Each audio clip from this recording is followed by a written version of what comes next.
And so now we go to Kate and Sarah. How do we follow that? Yeah. And who doesn't know Kate and Sarah? Because Kate and Sarah, as you know, are in our faculty, and they co-lead Swiss speculative wanderings in space and place. And now you're going to, do we call it a hackathon? It's just a little You want to run that? Yeah, can I? Yes, we can't do it Do you have a USB that we could just transfer? So we're just going to have a little bit of a taste. I'll see if I can get one because it's all hooked Yeah, up. It's because there's no hard to app or unplug and something. replug. Just a mini hack. If you give me a moment, Yeah, you just want to attach that to your collar just to talk? Yes. And do we have two? Yes, there's one there. Do you want to attach that to just a collar or something? Yes. Graduate student Yvette is here, and some of their other graduate students are online, I think. Yeah. So I don't know what they're going to do. I trust them though. This is, what I do. We're not going to break you. It's only a mini hack. A long hack is for breaking. We're going to give you some things. Yes. Oh, that's good. Shall I? But they're grab just trying to work out our slides. slides. I think we might. Groups of 2 or 3? Yeah, let's do 2 and make them in pairs maybe. Okay. And then we'll upload the one from home.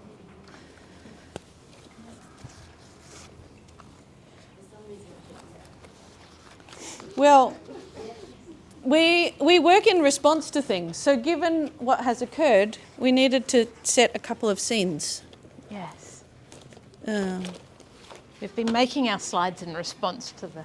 They're going for an hour. See how privileged like later. So we've got time to actually do a bit of focus here. Then we've got Chatterboxes. chatterboxes. Do we have to share? So if you haven't used a chatterbox in a while, sometimes they get called fortune tellers. You might need to. So a if you have- chatterbox works If everyone's left, you works have like to this. And so when we are products of the 1970s, Sarah and I, and anyone educated in the 1970s used chatterboxes or fortune tellers to decide upon their lives. All kinds of things in our lives, yeah?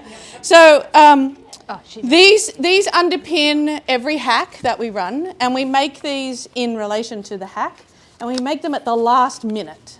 So we will explain a couple of those things to you, but these were only made this morning in response to what we've seen over the last couple of days and conversations that have happened, including being at Mariana's session the other day. Oh, yes. And so what we do is part of the hack for SWISP is to hack language.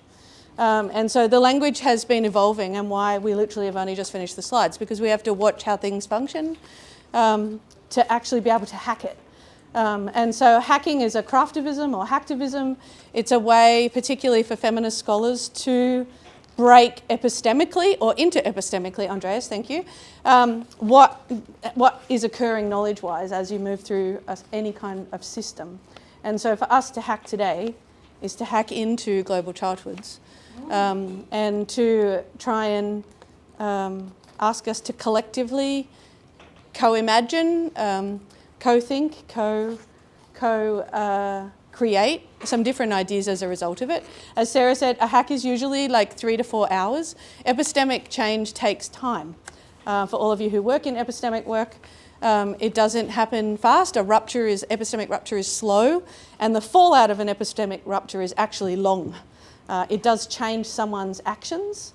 They are the hardest things to shift. We can occasionally move our ontological views, but epistemic ruptures are actually quite hard, and that's what we do. That's the purpose of our living lab, and we're going to take you into it.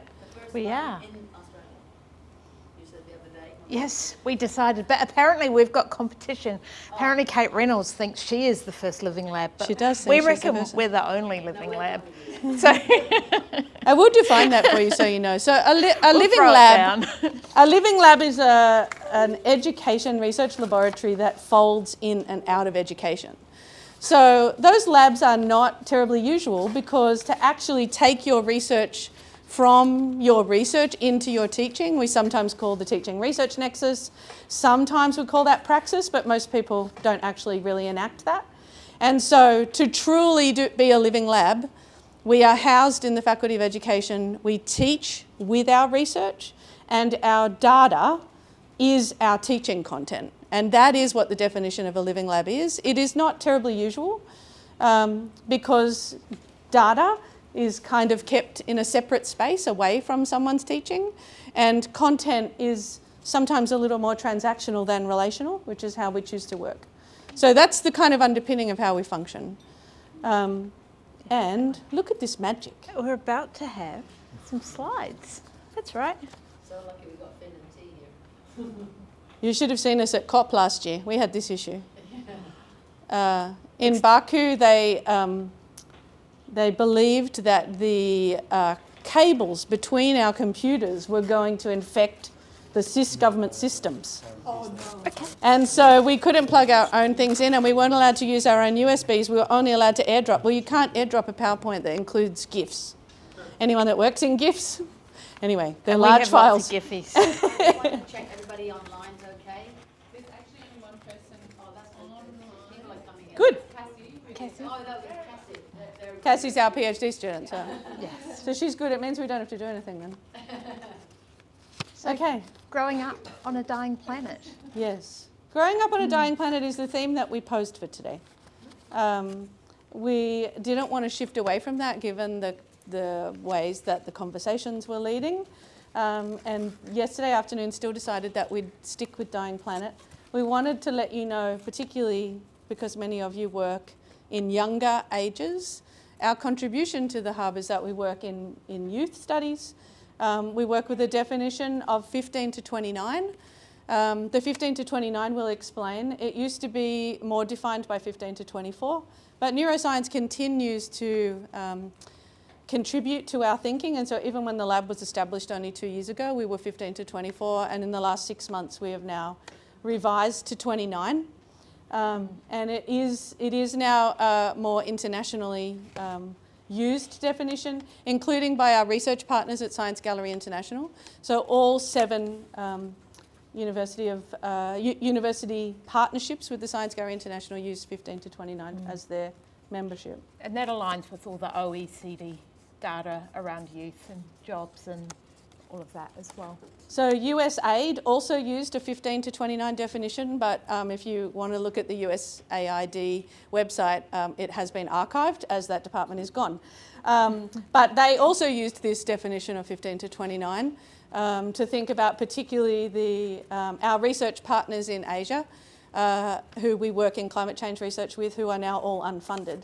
But that's the work that we do together around the world, thinking with this group of young people who are often left out of the conversation because they are not children. They are youth and they have their own working issues and understandings and concepts of the world that we're trying to locate in anthropogenic times. So what does it mean to live in the Anthropocene is really what we focus on and what we both teach about. So really fast, SWISP does this. We make educational technology kits. We make them with young people. They are co-designed and co-created by young people. And each kit is only ever in a prototype, and it changes once it gets played again and once it's redesigned by a different group of people and a different country that it gets played in. So whether it's being played in Bengaluru or it moves to New Delhi, it has to change because it changes language, it changes context, it changes culture. And so the actual kits themselves are always in flux. They originate ideas-wise in the Fluxus movement. If you want to know about how educational technology kits are used in the art world, the Fluxus movement are the first kind of relational aesthetics artists who ask the audience to become the artist. And in so doing, change the relationship between the art world, the artwork, the artist and the audience. And that's what we're playing in. So taking art education into climate change education. And in so doing, playing with all the issues of the Anthropocene. So we have a kit about AI and technology produced with 60 young people here in Melbourne. We have a kit called Hacking the Anthropocene, produced with maybe 200-300 kids in the US, in India and here in Australia. We have a kit co-designed with teachers in the Mastery of Teaching called Othello on Trial, which is this kit that we're going to try and tiny hack a part of today. This kit has a little, which you can see up there, flat pack theatre box. So it's a theatre in a box. Instead of young people having to play wife killers, which is what Othello is, they actually get to use the little characters so that they don't have to embody feminicide in their own bodies, but actually play it out. And so the flat pack lets them piece a theatre together. And then we have a script written by an honorary professor here, Dr. Adrian Howe from the law faculty, who was an artist in residence for us. And Adrian rewrote Othello to put Othello on trial. And this works with young people to produce these zines for them to be able to mediate the complexity of feminicide, race, violence against women, and then be able to share those stories around and through transmediation tell the story of violence that they know after reading a script that they've performed but not had to perform. Because one of the issues in performative research is that you have to embody the role, and to embody the role of a wife killer, we don't believe you should do with 15 to 29-year-olds, even though this happens in schools. Othello rolls through every 2 years, and Othello is not this year on the list, but it is every 2 years, and kids literally perform it in schools. And when we go in and talk to them about it, they had no idea that Desdemona is killed. And Desdemona is killed in a red mist rage, the language of Trump and the Proud Boys. If you hear red mist rage, it comes from Othello. So this is this bit of language that we are interested in, and why you were such a precursor to our day today. And then our fourth kit, Yes. Change the Future, Change the Now, which has come out of the other three kits. But it's almost like this pivoting hinge kit, because it's rolling into a whole nother new thing, but that's in the fourth corner there. So Yes, let's so lots do of it. things. So this is all set in the Anthropocene, generally. It's not agreed, the Anthropocene. It's actually a really contentious and political term. We continue to use it because it is contentious. And we see it not just climate, but as this convergence of forces.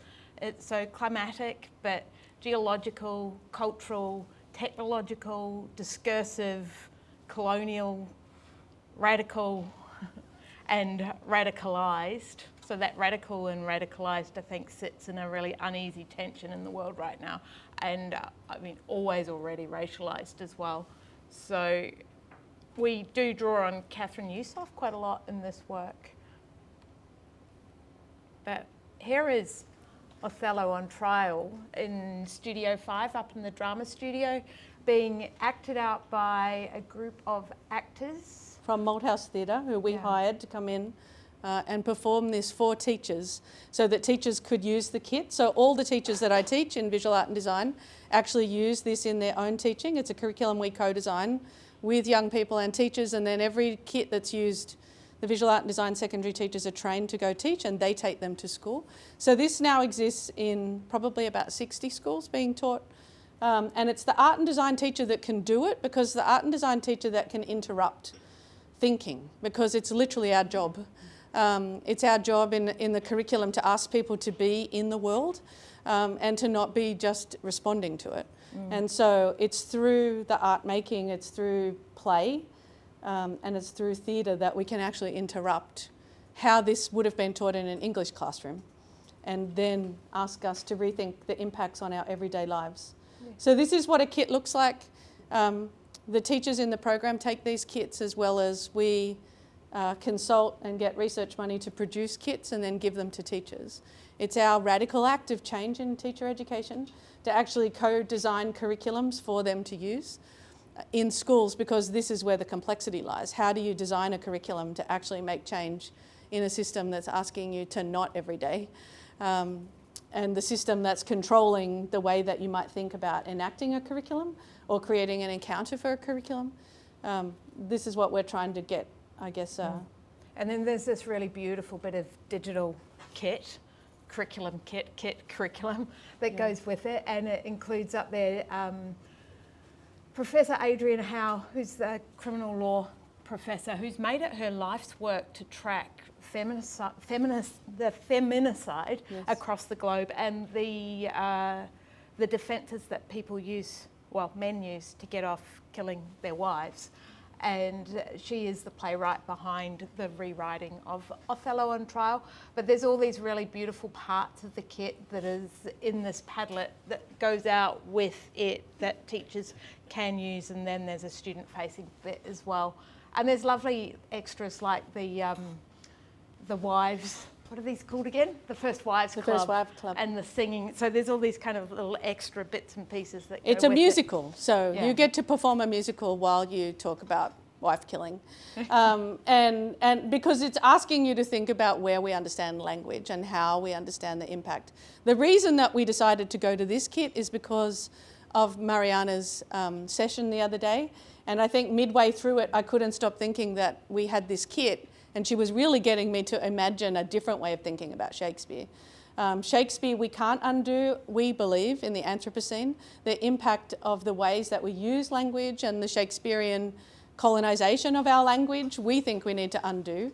And every time we run a workshop explaining Othello syndrome starts to open up the rest that comes. So if you want to get off from killing your wife because she's cheated on you, you actually say you have Othello syndrome. And it's still used in Australia. We have, when the play is performed, and we upload these every, there's a PowerPoint slide that goes with the curriculum, and the PowerPoint contains photos of women that have been killed by their partners. And that's what's playing behind you as you talk. And you sing and you play out this. So you can actually see the impact of what's occurring and let young people have a chance to talk about it. Because they talk about rape culture, they talk about domestic violence, they talk about wife killing, and it's a part of discussion, but nobody gives them the chance to layer it in complexity and give them a chance to actually use some form of mediation tool and then transmediation to actually shift that from one space to the next and be able to understand it in their bodies in a different way. So we use a whole range of these different art methods as well as that rolling scroll of images to then let them talk about more things. One that came up at one of the performances was the use of master bedroom. So master bedroom is a term that is in every single Shakespearean play. The master bedroom is owned by whom? Everybody uses it every time. And if you start to think about it, every time you now start to drive by real estate banners, have a look at the master bedroom. Now, it is a language from Shakespeare that we use all the time. The master's bedroom is used in Othello as the bedroom that has been soiled by the wife. And so therefore, Othello has the right to do whatever he wants to Desdemona, including the ways that he begins to abuse her and the people that sit around it because the bedroom has been ruined. So this is what we start to do with young people to get them to start to undo if we actually mean what it means to be anti-colonial, then what does that actually mean inside one's body? And get them to start to think about the ways that the language has informed their practice. So Shakespeare has quite far-reaching consequences for somebody who lived hundreds of years ago and wrote a bunch of plays. And it affects our everyday language and how we think about the world, not just with Othello on Trial, but also texts like Romeo and Juliet.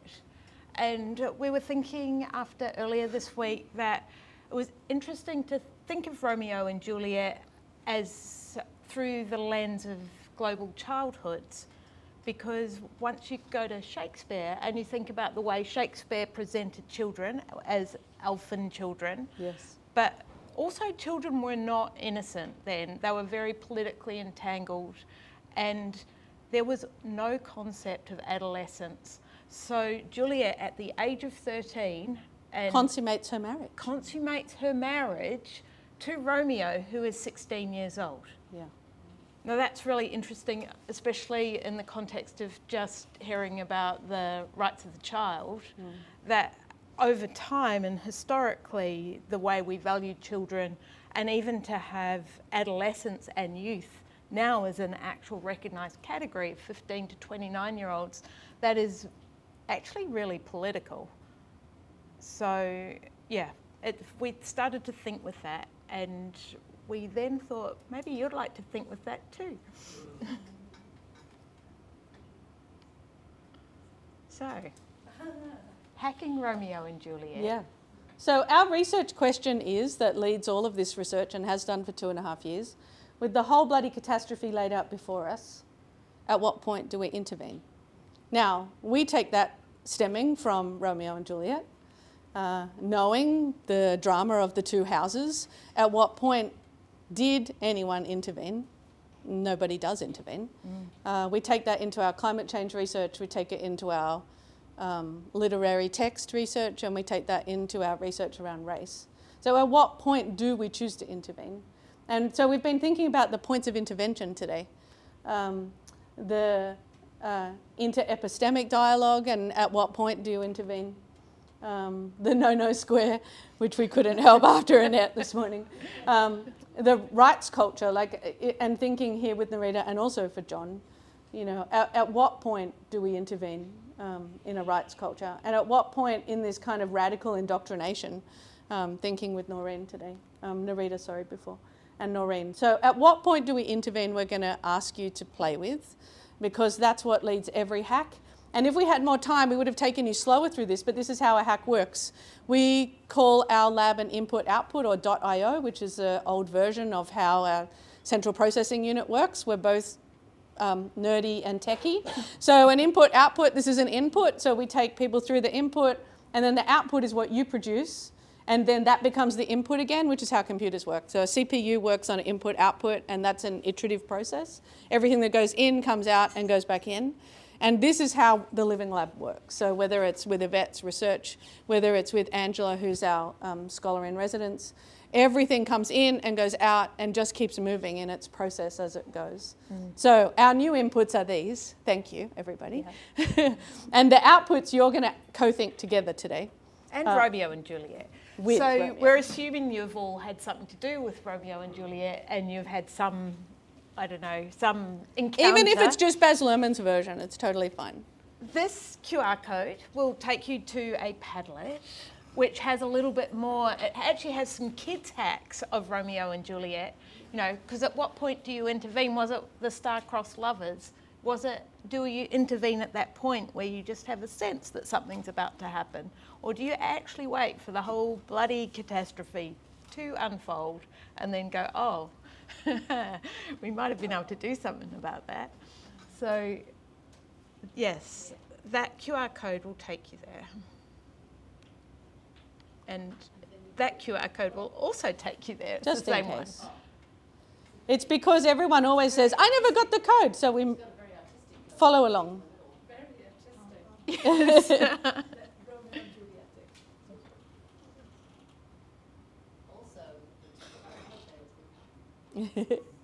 So once you've all got there on your phones, we'll Okay. just introduce you to the chatterbox. Yep. Yes, before you get going. And we will take you back here too once we've Are you in? run you through the Okay, chatterbox. good. It's working. I'm into the beginning of Romeo and Juliet. Yes, excellent. That's where you need to be. You're ready, I know. We're going to take you into this first because we want to explain how the chatterbox works. So, as I said, we co-design a chatterbox for every hack, sometimes multiple. We actually do these in partnership with Spark AI, which is the university AI, and with our own SwissLab ChattyG. So ChattyG and SwissLab with Spark have been in a collaboration for the last A coupling, 3 I thought years. you were going to say. 3 years. So everything we consummated. produce, every input becomes an output for AI, becomes an input for a hack, and as it moves. So we are a more than human lab, and the partnership of AI is plays a continuous role with us, and helps us to co-design our Chatterboxes. chatbox. Our chatbot Thank you. chatterboxes. Chatterboxes. We've had a series of engineers produce our own chatbots. So we have chatbots that just produce chatterboxes. We have 2 of them. And they only generate 8 questions. So every time we have a prompt, an input that came, say from Mariana and Romeo and Juliet, we put it into our chatbot that's owned by SwissLab. It produces 8 questions. It asks us if we like those 8 questions or not, and we move those 8 questions between our different AI chatbots until we get 8 questions that we're happy with, and then we put them on a chatterbox, which is what we've got for you today. So these are only ever produced for a hack, and then usually people take them away and keep playing with them. When we play these for teachers, they take them to schools. In some schools where we've worked a lot, they have whole collections of our chatterboxes as prompts for kids to play with. Yeah, so this is just to help you do your hack of Romeo, Juliet, global childhoods. The idea is to produce 100 words as a pair, in pairs, and you can write it on the back of here, merry end of the world, or put it onto the Padlet that you've just had the QR code to. So we will take you back there. But you do need to look at the chatterbox first. Yeah. So a chatterbox, remember, if you haven't played, is that someone sitting next to you says a number and you have a play. So if it's 7, then I do 7 clicks, and then I open to a series of numbers, and then I get to choose number 4. And so I'll go 1, 2, 3, 4, and then I have 8, 5, 6, and 7, and the person might choose 5. And the question in 5 is, what if boundaries between survival and play became more fluid so they inform and enhance each other? Yeah? And then you together write a response in 100 words. Yes. 100 words can be 100 individual words. We love listicles. It can be poetic, 100 words. You are going to perform these 100 words. It can be a scholarly 100 words. It can be a play where you might take Romeo and Juliet, or you might take somebody else and write that play together, but it's in response to the question. I know there's a lot of really complex thinking all at once to do right now, yeah? So you are in the thinking of Romeo and Juliet. You are using the provocation question that comes from the chatterbox, and in pairs you're going to write 100 words. And Sarah's giving you a card to write it on, and then you're going to take a photo of it and stick it on Padlet. Has everyone got cards? Yes. Yes. Everyone has one? You guys need another one. Yeah, any kind of... There you go. Yeah, you just You're kind in of work it out. pairs? There's no real rules. We've just given you suggestions You're a triplet? and perimeters. They're all pairs. We put the question up, Yes. just in case they need them.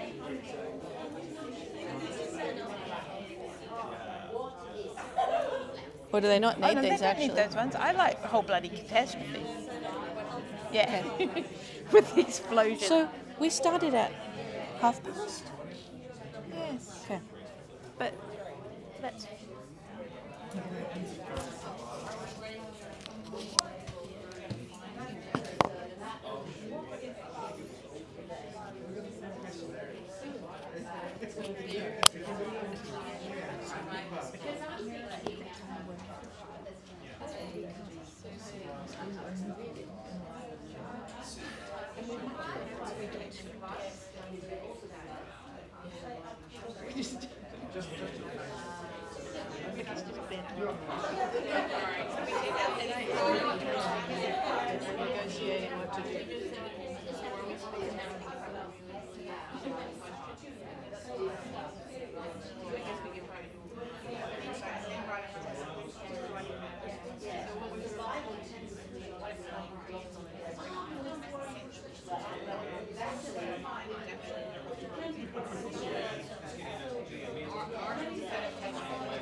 I'm going to give you 5 minutes to write your 100 words. Oh my God. 5 minutes.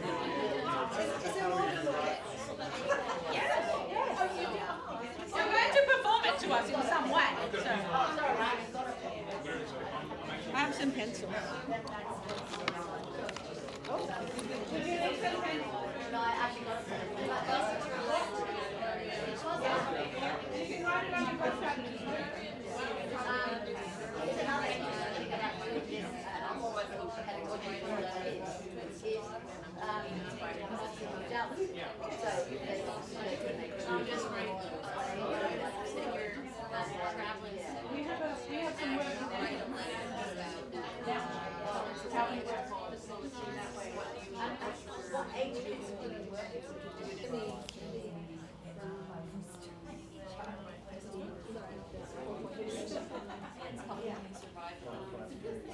Okay, so they're on Padlet.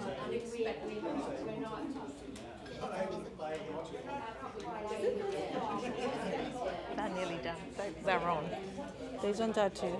They're typing. They're writing. They're writing. They're writing. You guys are already on Padlet, yeah? I think you already typed it into Padlet. Beautiful. Are you guys in Padlet yet? Or writing your 100? Yes, you have like 2 minutes left. Or you can just write it on your card and then photograph it and put it on Padlet. They're going to present their thing. Because you have to perform your 100 words. Yeah, they have to go to the lectern so that it gets on the mic. It can be straight to Padlet. You can just keep our card. This is the climate data of this city, Melbourne. So this is, this is how sadly where we live right now. What if schools actually...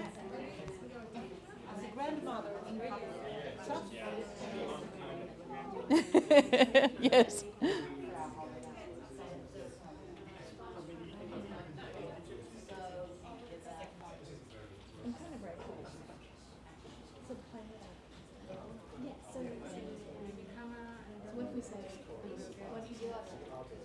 Okay, there's a couple of you ready. Are we good? Are we good to perform 100 words? Yes? Karen, you're now alone as the lone performer. I don't understand the question, let alone the answer. You can go last then. How's that? Do you want to go first? Okay, come team. Come on, all four of you. Let's go. No, come on. Come on, everyone up. Let's go. Come on, team. This is part of our performance. Oh, is this the act of resistance? This is part of our performance. Okay. We're going to begin. Is there a talk back? Does So, somebody need the extra as you bring your response to the podium, you actually have to get up and come up. You can bring the whole team, or this team has chosen a spokesperson. It does need to be recorded at this particular point. So if you want to perform in the space, then you have this much if it is performative. If it's just a more of a viva, then you can just stand here. Okay? Now, can you tell us your question as well? Or is it not required? Question was something about should education curricula teach survival skills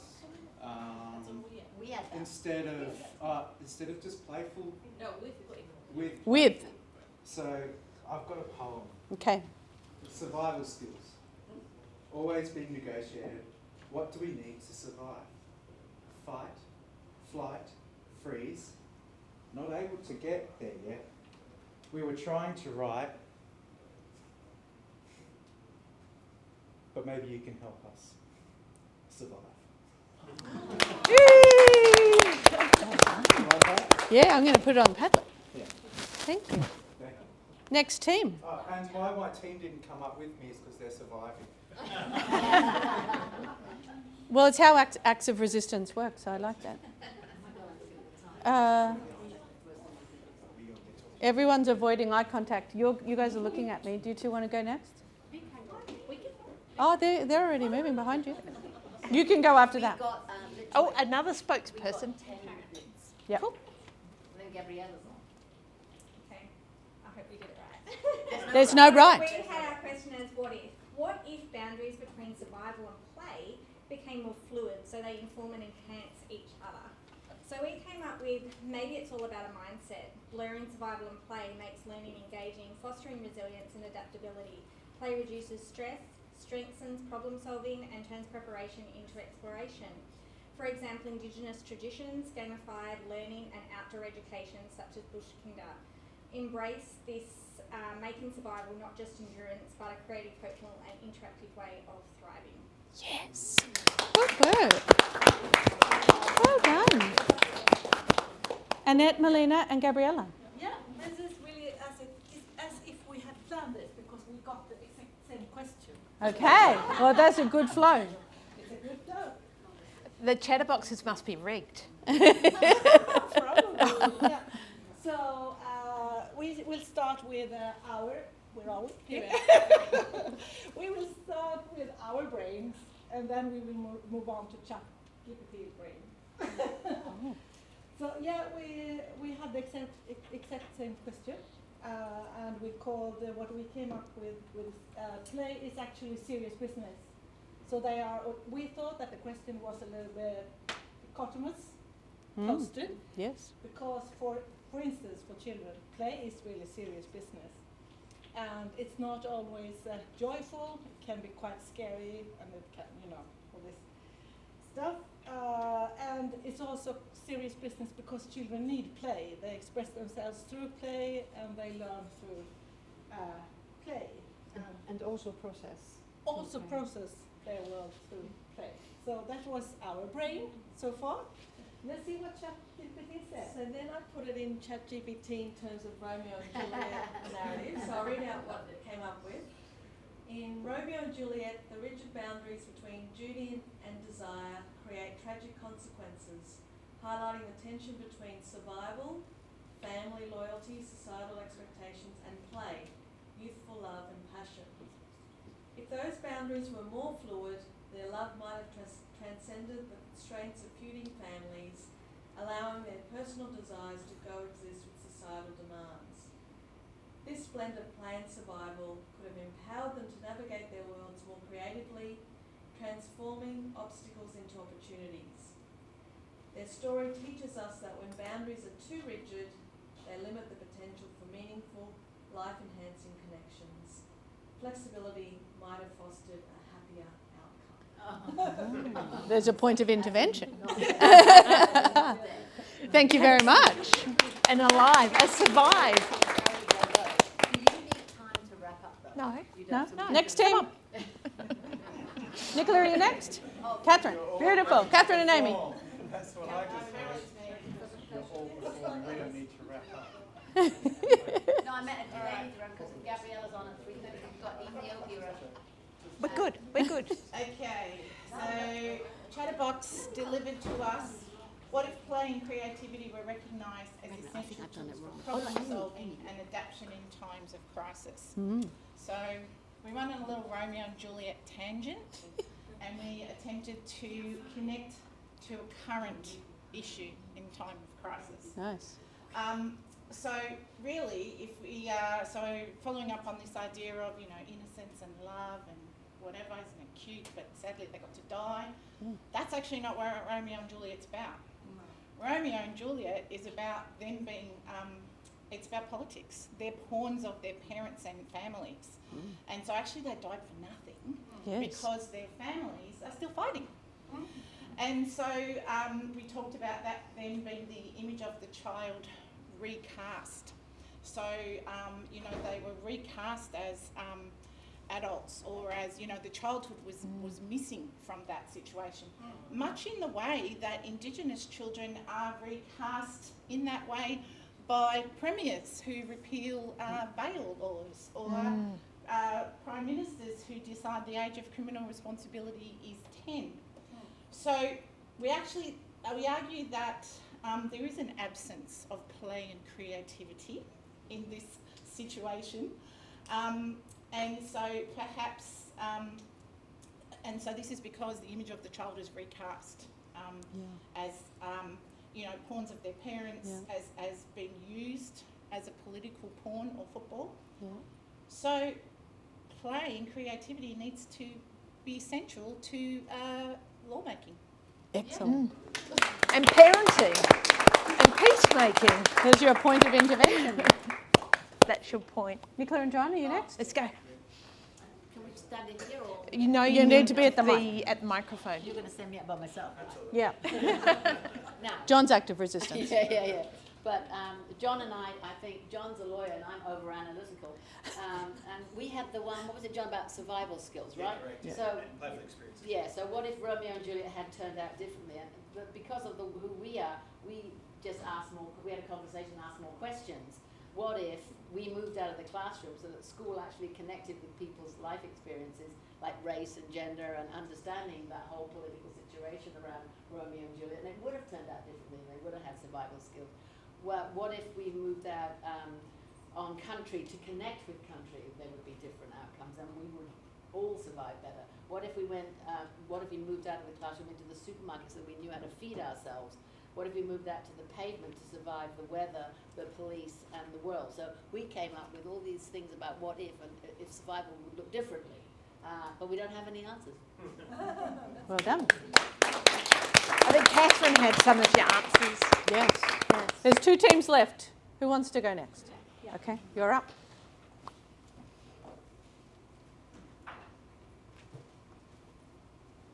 Hi there. We discovered that all 3 of us were born in the United States. And we started off thinking about children as gamers in the United States, maybe informing future generations, people in other places, giving them real skills that they might need in a time of crisis. And the question was, what if communities prioritize creating safe spaces for children to engage in imaginative play, even in myth? Oh, no. No. What if technological advancements allowed for virtual play that could coexist with real-world survival situations? So I want you to imagine I'm Juliet, and I'm running, and I have my phone, and I say, "Dear Hive, I'm in trouble. I've fallen in love with someone I'm not allowed to be in love with. I need the hive." And as a member of the Hive, I'm playing the game and I see Juliet's message, and I write back options. 1, give in to your parents' wishes. 2, run away with Romy. 3, educate your parents. 4, hold them hostage. What do you choose? What do you choose? Yeah. Excellent. Fantastic. So good. Okay, now there's 2 teams left. Who wants to go next? You're avoiding eye contact, so you can go next, Andreas.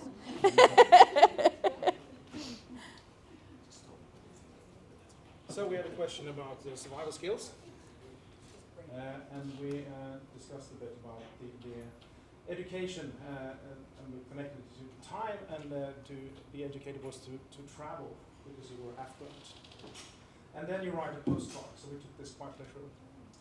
So, dear Romeo, wish you were here. Climbing the mountains has been wonderful and playful. Certainly glad. Remembered my plastic water bottle. Certainly glad I remembered my plastic water bottle. I'm quite thirsty. And it's helping me survive in this unexpected heat. Looking forward to seeing you at our wedding. Heart emoji, Juliet. Nice. Our lucky last team. Are you good to present? Sorry, I have to take a call from my husband. Oh. I'm sure about the children that I got to pick up, but... Are you okay? They're fine. Okay, good. And are you? I actually didn't Are you pick okay? up. Yeah. Okay, good.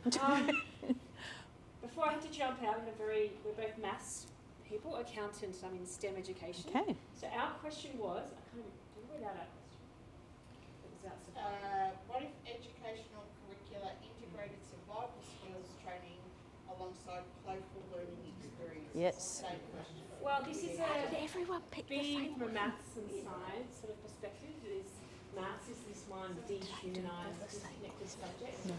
Lacking of play and adventure and sort of particularly in the secondary years. So I thought what we spoke about was allowing learners to connect with their world. So that aspects of what maths really should be. We can see it here do it. Also, we live in a climate which is full of fire and flood, but we don't see the maths in this. Looking at a 1 in 100-year flood, what does that mean? We need the maths to make this sort of sense. And This is the data. This is climate stripes. This is where we live right now. This is live. And the bushfires. You know, what does this mean? Extreme, not extreme. So this idea of survival and playfulness. What was interesting was juxtaposing something like survival has this idea of death and danger, but playfulness is this kind of conjures this idea of fun. So I thought that was a really nice section. Adaptability, but also playing the advocate is youth are anxious about climate, things are changing all the time. Is that then survival in our curriculum, is that then perpetuating that anxiety? Yeah. So these are some of the things we spoke about. Beautiful. Thank you. Thank you. You did exactly what you have to do. So this is a hack. A hack then runs for another 2.5 hours, and the responses are produced within the groups because we play a series of cards. So we might play a collage card and you would co-create a collage in response. We might play a walking card and you would use a walking method to go. We might play a hacking cultural story, which asks you to go to a story that you know from your culture in some way and rewrite it based on your input. So you've just created what would be the input to the hack, and the output are what you co-produce based on what cards we play. And we, as the game designers, the game mechanics, change the game as we play the cards. And sometimes we'll play dual cards, so 2 cards get played together, where we'll play a zine card and a 100 card. So you can only make your zine about the 100 words. And it changes throughout the time, and then everybody leaves ready to go provoke whatever has been the input. Often with a badge. With a badge that they wear. Yeah. So what we call a tiny activism, and the tiny activism is worn out, which is what do you need to tell the world about what you just did? What did you activate? That badge is made. We have a literal badge machine, and they make that badge and they walk away with it. And no one else owns that badge, because usually we have to buy a badge from someone else's activism. This is their own activism that they then wear, and these all form the data to our research that then becomes the teaching content inside the Master of Teaching, Visual Art and Design. And so it goes. So then we could call that playful pedagogies. Yes. And broadening transformative pedagogies, whatever. We just call it pedagogy, but you know, I just think that that's how pedagogy should be. But it should be plural. It should be plural. Well, we work in pluriversalities, so we don't work in universal. We work in pluri-creativities, pluriculturalisms, plurilingualisms. You know, we work in the pluriversal from Arturo Escobar. So we started with inter and moved to pluri. Yeah. So Russell Cross should be here. I don't know if he's online, but he would love that. Wouldn't yeah, he? that's it. That's us. Thank you. Thank you. Thank you for inviting us. Okay.